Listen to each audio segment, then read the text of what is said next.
ಇದಾದ್ಮೇಲೆ 3 ದಿನ ಮುಂಚಿತವಾಗಿ ನನ್ನ ಮಿತ್ರರಾದಂಥ ಶ್ರೀರಾಮುಲು ಅವರು ಇದ್ರ ಬಗ್ಗೆ ಅವ್ರದೇ ಆದಂಥ ಪ್ರತಿಕ್ರಿಯೆಯನ್ನು ಕೂಡ ನಾನು ಇದ್ರ ಬಗ್ಗೆ ಅವಶ್ಯಕತೆ ಇರಲಿಲ್ಲ ಅಂತ ಕೂಡ ಅವರು ತಿಳಿಸಿದ್ದಾರೆ ಮತ್ತು ನನ್ನ ಕರಿಬೇಡಿ ಕೂಡ ಅಂತೇಳಿ ಅನೇಕ ಸಂದರ್ಭದಲ್ಲಿ ಹೇಳಿದ್ದಾರೆ. ಅದು ಅವರ ವೈಯಕ್ತಿಕವಾದಂಥ ವಿಚಾರ, ನಾನು ಅದ್ರ ಬಗ್ಗೆ ಏನು ಪ್ರಸ್ತಾವನೆ ಮಾಡಕ್ಕೆ ಹೋಗುದಿಲ್ಲ.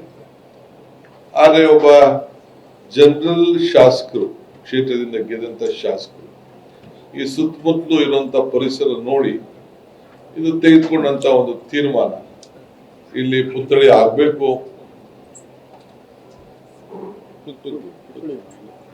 ಇಲ್ಲಿ ಪುತ್ಥಳಿ ಆಗ್ಬೇಕು ಅಂತ ಹೇಳಿ ತೆಗೆದುಕೊಂಡಂತ ಒಂದು ತೀರ್ಮಾನ ಇದೆಯಲ್ಲ, ಅದು ಕರೆಕ್ಟೇ ಇದೆ, ಅದೇನು ತಪ್ಪೇನಿಲ್ಲ.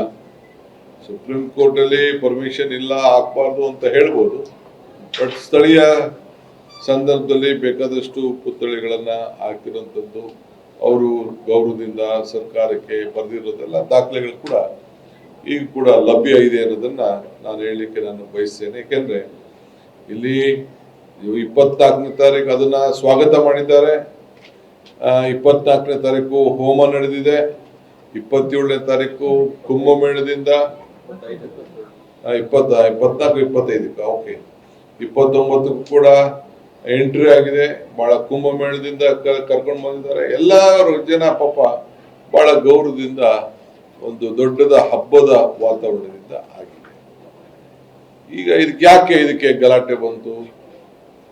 ಈ ಬ್ಯಾನರ್ ವಿಚಾರಕ್ಕೆ ಗಲಾಟೆ ಬಂತು. ಚಿಕ್ಕಮಗಳೂರಲ್ಲೂ ಇದೊಂದು ಸಣ್ಣ ಘಟನೆ ನಡೆದು ಅಲ್ಲೊಬ್ಬ ಕಾರ್ಯಕರ್ತ ತಿಳ್ಕೊಂಡ. ಅದ್ರ ಬಗ್ಗೆ ನಾನು ಚರ್ಚೆ ಮಾಡಕ್ಕೆ ಹೋಗುದಿಲ್ಲ.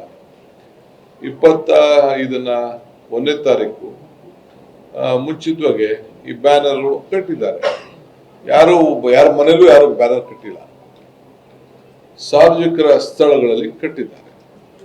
ಇಡೀ ಒಂದು ಹಬ್ಬ ಆಗ್ಬೇಕಾದ್ರೆ, ಒಂದು ಹಬ್ಬದ ವಾತಾವರಣ ಆದ್ಮೇಲೆ ಎಲ್ಲಾ ಕಡೆ ಕಟ್ತಾರೆ. ಈಗ ಎಷ್ಟೋ ಕಡೆ ನನ್ನ ಮನೆ ಮುಂದೆ, ಚೀಫ್ ಮಿನಿಸ್ಟರ್ ಮನೆ ಮುಂದೆ, ಎಲ್ಲರ ಮನೆ ಮುಂದೆ ಕಟ್ತಾರೆ. ಬೆಂಗಳೂರಲ್ಲೂ ಕಟ್ತಾರೆ, ಎಲ್ಲಾ ಕಡೆ ಕಟ್ತಾರೆ. ಇದು ಎಲ್ಲರ ಆಸ್ತಿ. ನಾನು ಚೆಕ್ ಮಾಡಿದೆ ಎಲ್ಲಿದೆ ಏನಿದೆ ಅಂತೇಳಿ. ಇಲ್ಲ ಯಾರಿಗಾರು ಸಮಾಧಾನ ಇಲ್ಲ ಅಂದಿದ್ರೆ, ಯಾರಿಗೋ ಜನಾರ್ದನ್ ರೆಡ್ಡಿಗೋ ಶ್ರೀರಾಮುಲುಗೋ ಇನ್ನೊಬ್ರಿಗೋ ಮಾಡಿತ್ತು ಅಂತಂದ್ರೆ ನಮ್ಮ ಕಾರ್ಪೊರೇಷನ್ ಕಮಿಷನರ್ ಇದ್ರು, ಇಲ್ಲ ಪೊಲೀಸ್ ಅವರು ಇದ್ರು, ಇಲ್ಲಾಂದ್ರೆ ಬೇಕಾದ ಸಂದರ್ಭದಲ್ಲಿ ಶಾಸಕರಿದ್ರು, ಇಲ್ಲಾಂದ್ರೆ ಯಾರು ಲೀಡರ್ಸ್ ಇದ್ರು, ಅವ್ರಿಗೆ ಹೇಳ್ಬಿಟ್ಟು ನೋಡ್ರಿ ನಮ್ಗೆ ಬಹಳ ಈ ಇವ್ರು ನೋಡಿದ್ರೆ ವಾಲ್ಮೀಕಿ ಬ್ಯಾನರ್ ನೋಡಿದ್ರೆ ನಮ್ಗೆ ಬಹಳ ಬೇಜಾರಾಗ್ತದೆ. ಈ ಜನಾಂಗ ನಮ್ಗೆ ಮೋಸ ಮಾಡ್ಬಿಟ್ಟಿದ್ದಾರೆ, ಬರೀ ಕಾಂಗ್ರೆಸ್ ಅವ್ರನ್ನ ಗೆಲ್ಸ್ಬಿಟ್ಟಿದ್ದಾರೆ, ನೀವು ತೆಗೆದುಬಿಡಿ ಅಂತ ಹೇಳಿದ್ರೆ ಖಂಡಿತ ಅವ್ರು ತೆಗಿತಾರೆ. ಯಾರು ಅವ್ರಿಗೆ ಫೋನು ಮಾಡಿಲ್ಲ, ಏನು ಇಲ್ಲ, ಮತ್ತೆಲ್ಲ ಬಂದು ಅದನ್ನ ಅವಮಾನ ಮಾಡೋ ರೀತಿಯಲ್ಲಿ ತೆಗೆದು ಅದನ್ನ ಪ್ರಯತ್ನ ಮಾಡಿದ್ದಾರೆ. ಮತ್ತೆ ಅವರು ಹಾಕ್ಲಿಕ್ಕೆ ಹೋಗಿದ್ದಾರೆ. ಅದಾದ್ಮೇಲೆ ಘಟನೆಗಳೆಲ್ಲ ನಾನು ನೋಡಿದ್ದೇನೆ. ಲೀಡರ್ಸ್ ಫೋಟೋನು ನೋಡಿದ್ದೀನಿ. ಇಲ್ಲೂ ಕೆಲವರೆಲ್ಲ ಇಲ್ಲಿ ಇಟ್ಟಿದ್ದಾರೆ. ನಿಂತ್ಕೊಂಡೆ ಅವರೇ ಕೈ ಹಾಕ್ಬಿಟ್ಟು ಅವರ ಮುಖಂಡತ್ವದಲ್ಲೇ ಇದು ಹರಿದಿದ್ದಾರೆ.